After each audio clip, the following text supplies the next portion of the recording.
বন্ধুরা, আজকের food blog দেখাবো একটু অন্য ধরনের। বিভিন্ন ধরনের খাবার কিভাবে পরিবেশন হচ্ছে বা কোথায় কী ধরনের খাবার, সেসব নিয়েই কিন্তু আজকের এই ফুড ব্লগ। শুরু করছি অযোধ্যা রাম মন্দির থেকে। এই যে দেখতে পাচ্ছ, এটা হচ্ছে অযোধ্যা রাম মন্দির এলাকা। এই রাম মন্দিরে আমরা এসেছি।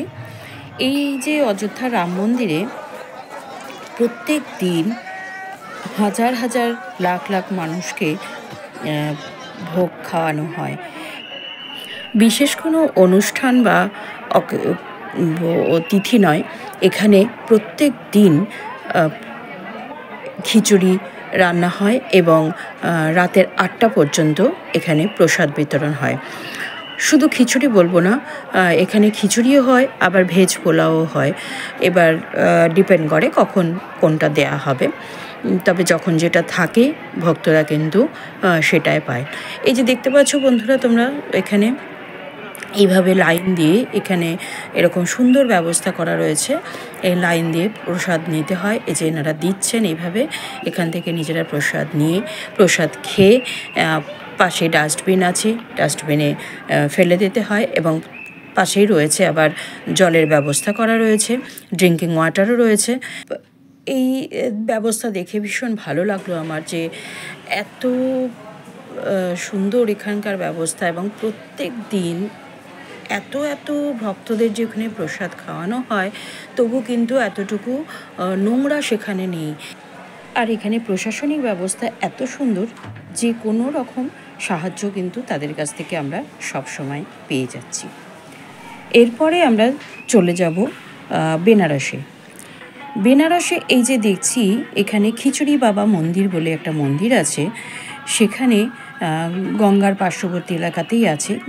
সেখানে এই সকাল 9টার থেকেই দেখছি এইভাবে খিচুড়ি রান্না হচ্ছে এবং পথ চলতি মানুষদের মধ্যে সেই খিচুড়ি কিন্তু বিতরণ হচ্ছে।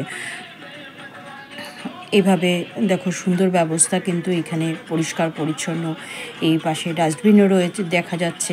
মানে খাবারের জায়গাগুলো, এত লোককে যে রোজ খাওয়ানো হচ্ছে, তবু কিন্তু খাবারের জায়গায় এতটুকু অপরিষ্কার আমার চোখে পড়েনি।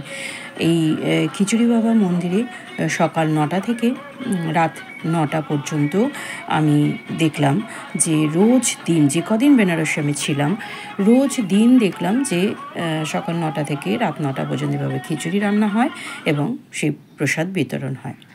এরপরে আমরা চলে যাচ্ছি বেনারসেরই অন্য একটি মন্দিরে। আমি যখন গিয়েছিলাম তখন বাসন্তী পুজো ছিল এবং সেদিন ছিল মহা অষ্টমী। তা মহা অষ্টমীতে এরকমভাবে বিভিন্ন জায়গায় কিন্তু ভক্তদের মধ্যে প্রসাদ বিতরণ করা হচ্ছিল। দেয়া হচ্ছিল লুচি, তার সাথে একটা তরকারি এবং বোঁদে। খুব সুন্দর ব্যবস্থা ছিল। এছাড়া তো স্ট্রিট ফুড আছেই। এখন দেখছি বেনারসের অতি জনপ্রিয় বাটার উত্তাপাম। রোজ সকালবেলা ব্রেকফাস্ট হিসাবেই বাটার উত্তাপাম খুব সুন্দর। এই বাটার উত্তাপামটি আমি আগেও আমার ফুড ব্লগে দেখিয়েছি, তবে এত সুন্দর করে তখন ভিডিও করতে পারিনি, তাই তোমাদের সামনে আরও একবার নিয়ে এলাম। এই বাটার উত্তাপামটি যেমন সুন্দর খেতে, তেমন যখন করছে না তখন দেখতেও তেমন সুন্দর। আর এই যে বাটার উত্তাপামটা তোলা হয়ে গেলে, মানে তুলে নিয়ে তারপরে তখন যে জলের ছিটেটে দেয় আর আগুনটা বেরোয় চাটু দিয়ে, মানে সেটা একটা মজাদার কিন্তু। আর এই বাটার উত্তাপাম বেশ সুন্দর লাগে এই কারণে, অনেকটা পরিমাণ বাটার দেওয়া হয়। আর এই যে দাদাকে দেখাচ্ছি, এই দাদার এখানে কিন্তু ধোসা বলো, উত্তাপাম বলো, সবটাই বাটার দিয়ে উনি করেন। তো এরপরে দেখবে যে ধোসারও একটা অর্ডার ছিল, সেজন্য উনি এই উত্তাপামটা তুলে নিয়ে সেখানে ধোসাও করবেন।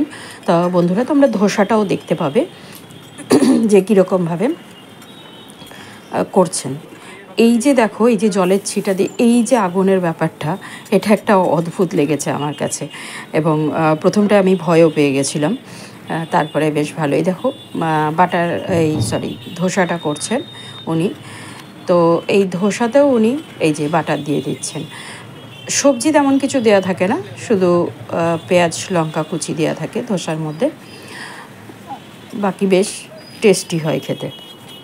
আমি একটা উত্তাপামের অর্ডার দিয়ে ওখানে দাঁড়িয়ে থাকতে থাকতে ওনাকে জিজ্ঞেস করাতে উনি বললেন যে উনি নাকি 22-23 বছর ধরে এই একই জায়গায়, বেনারসের এই একই জায়গায় উনি এভাবে উত্তাপাম এবং ধোসা বানিয়ে চলেছেন।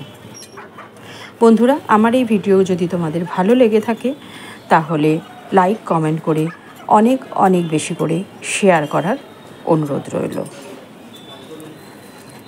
এরপরে আমরা চলে যাব বেনারসের সেই বিখ্যাত কাশি চাট ভাণ্ডারে। তো বেনারসে গেছে কাশি চাট ভাণ্ডার থেকে চাট খায়নি এরকম লোকের সংখ্যা নেই বললেই চলে, বা থাকলেও খুবই কম। যেমন আমি প্রথমবার যখন বেনারসে গিয়েছিলাম তখন সত্যি খেতে পারিনি, এতটাই ভিড় ছিল, এবং যেহেতু একটা গ্রুপ ট্যুর ছিল সেজন্য আমার খাওয়া হয়নি। তবে এবারে গিয়ে কিন্তু তার স্বাদ পুরো দমে নিয়ে নিয়েছি। তো দেখো, তোমাদের সামনে নিয়ে এলাম এই তারা কিভাবে সেটাকে চাটটাকে পরিবেশন করছে, এবং বিভিন্ন ধরনের এখানে চাট পাওয়া যায়। সেই চাটের লিস্টও আমি তোমাদের সামনে তুলে ধরলাম। কাশি চাট ভাণ্ডারে চাট তো হলো, কিন্তু বাঙালি মানেই চা দিয়ে দিনের শুরু আর চা দিয়েই শেষ। তাই এরপরে দেখাবো বেনারসের চা, বিখ্যাত চা। বেনারসের চা খেতে গেলাম, দেখলাম এরকম সুন্দর স্টিলের কাপে করে চা দিচ্ছে। আজকের ভিডিও এ পর্যন্তই। আবার দেখা হবে এরকম কোনো নতুন ভিডিও নিয়ে।